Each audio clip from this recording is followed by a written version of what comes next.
Throughout history, some stories remain shrouded in mystery, cold cases where time has only deepened the shadows. These are not tales of triumph but of unanswered questions and vanished truths. Before forensic science, justice was elusive and secrets could disappear forever.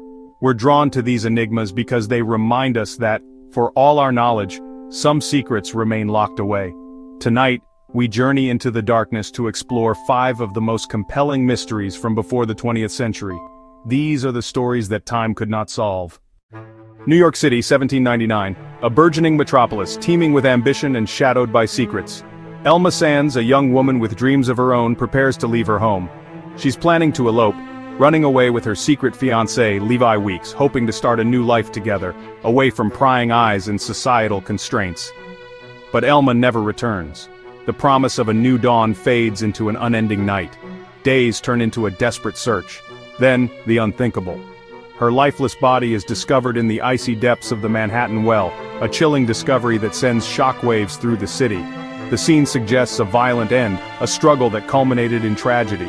Suspicion immediately falls on Levi Weeks, the man who was supposed to be her future, the last person known to have seen her alive.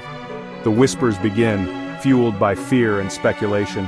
Witnesses come forward, claiming they saw Elma and Levi together on the night of her disappearance, their sleigh gliding towards the very meadow where the well was located. The evidence seems damning. New York City is consumed by scandal.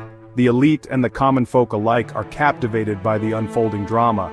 Levi Weeks is arrested and put on trial for murder, his fate hanging precariously in the balance. To defend him, an unlikely alliance forms. He is defended by none other than Alexander Hamilton and Aaron Burr, 2 of the most brilliant legal minds of the era, political rivals united by this sensational case. The prosecution meticulously builds its case, portraying Weeks as a heartless seducer who turned into a brutal murderer when Elma threatened to expose him. But Hamilton and Burr, masters of rhetoric and legal strategy, systematically dismantle the prosecution's arguments piece by piece. They cast doubt on the reliability of the evidence, raise questions about the timeline, and cleverly suggest the possibility of other suspects who might have had a motive. They argue that the marks found on Elma's body could have been inflicted during the difficult recovery from the well, not necessarily from a violent attack. The defense team strategically points the finger at Richard Croucher, another boarder at the same house as Elma, suggesting he might be a more likely culprit with a hidden agenda. After a brief deliberation, the jury, swayed by the compelling arguments of the defense, delivers a stunning verdict: not guilty. Levi Weeks is acquitted. Despite the acquittal, the shadow of suspicion lingers. Levi Weeks finds himself ostracized by society, his reputation ruined, and is ultimately forced to leave New York to escape the relentless judgment. The official case is closed, the files are sealed, but the truth, like a ghost, remains buried beneath layers of speculation and unanswered questions. Was Levi Weeks truly innocent, a victim of circumstance and prejudice? Or was he a cunning murderer who managed to manipulate the legal system and escape justice? The dark, still waters of the Manhattan Well hold their secrets close, guarding the truth about Elma Sands' murder for over 2 centuries, a chilling enigma that continues to fascinate and haunt us to this day. Meriwether Lewis, famed explorer, met a mysterious end in 1809 at a remote inn on the Natchez Trace. Traveling with important journals, Lewis was reportedly troubled and in distress. He stopped at Grinder's stand, where the innkeeper later described his erratic behavior. In the night, 2 gunshots rang out.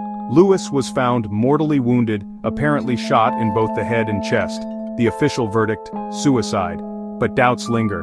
Could Lewis have shot himself twice with cumbersome pistols? Was he robbed and murdered for his money and journals?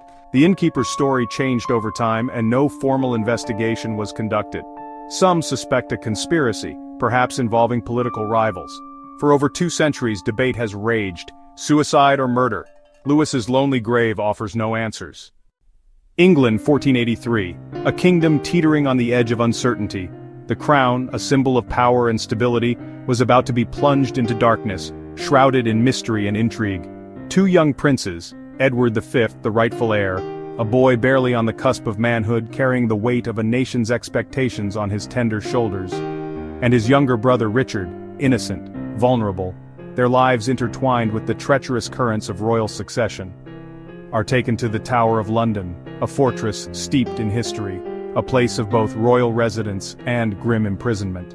They were placed under the care of their uncle, Richard, Duke of Gloucester, a figure of immense power and ambition whose intentions remained veiled in shadow.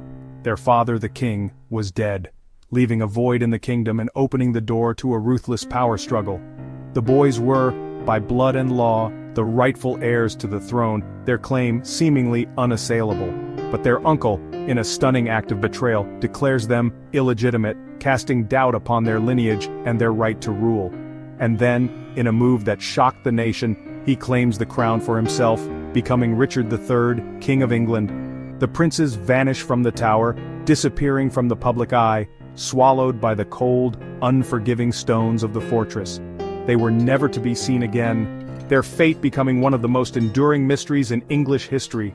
Rumors swirl, whispers in the corridors of power, secrets exchanged in hushed tones. Were they murdered on Richard's orders, a brutal act of regicide to eliminate any threat to his throne? Was their demise a calculated move to secure his rule, a dark stain on his reign? Shakespeare immortalized this theory in his play, painting Richard as a ruthless villain, forever cementing this version of events in the public imagination. But despite centuries of speculation, no definitive proof has ever surfaced, leaving the question unanswered. Some historians suggest that rivals, like the ambitious Duke of Buckingham, were responsible for their disappearance, seeking to destabilize Richard's reign. Others propose a more romantic notion, that the boys somehow escaped their confinement and lived out their lives in secret, far from the treacherous world of the court. Then in 1674, a discovery was made that reignited the debate and added another layer to the mystery. Skeletons of 2 children were found buried within the walls of the tower, fueling speculation that the remains of the princes had finally been found. These remains were widely believed to be those of the lost princes, a tantalizing clue to solving the centuries-old puzzle.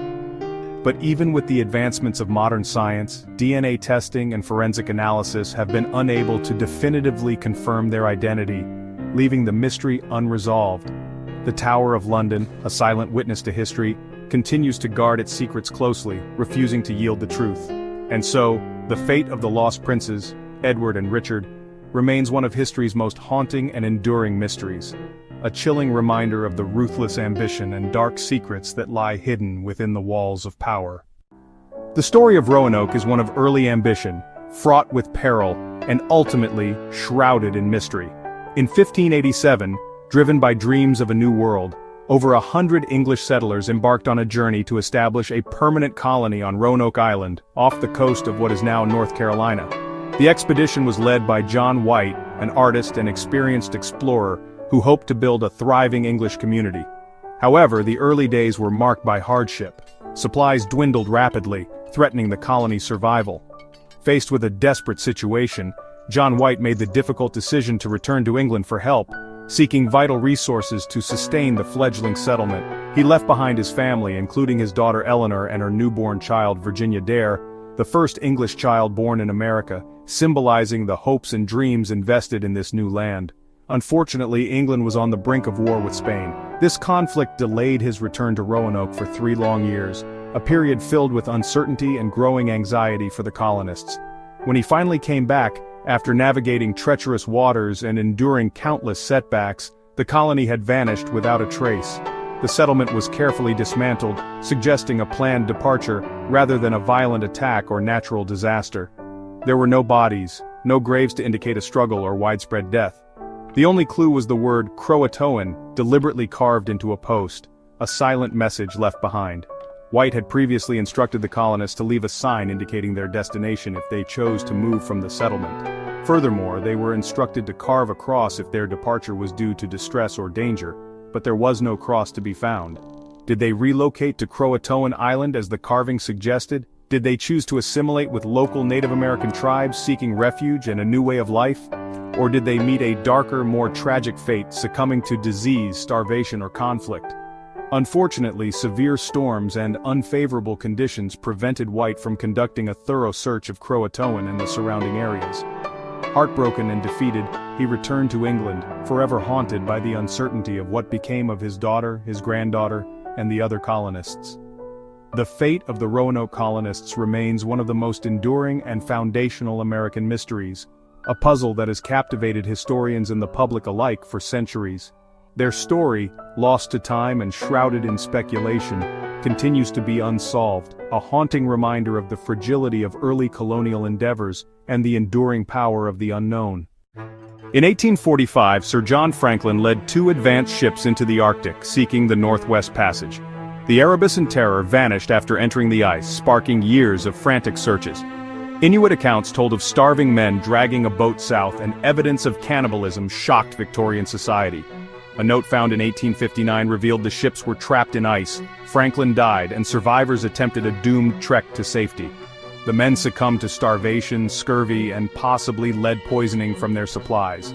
In recent years, the wrecks of both ships were discovered, offering new clues but no final answers. The Franklin expedition stands as a haunting lesson in hubris, where even the best technology was no match for the Arctic's unforgiving power. The lost princes, the vanished colonists, the doomed explorers, these mysteries endure because they remain unsolved. Their power lies in the questions they leave behind, challenging our certainty and fueling our curiosity. The past is not fixed, it's a landscape of shifting shadows and unanswered echoes. Some secrets may never be revealed, serving as reminders of the unknown. As we leave these stories behind, the search for answers continues, but the silence of the past holds its ground. The mysteries remain, waiting for those who dare to look deeper.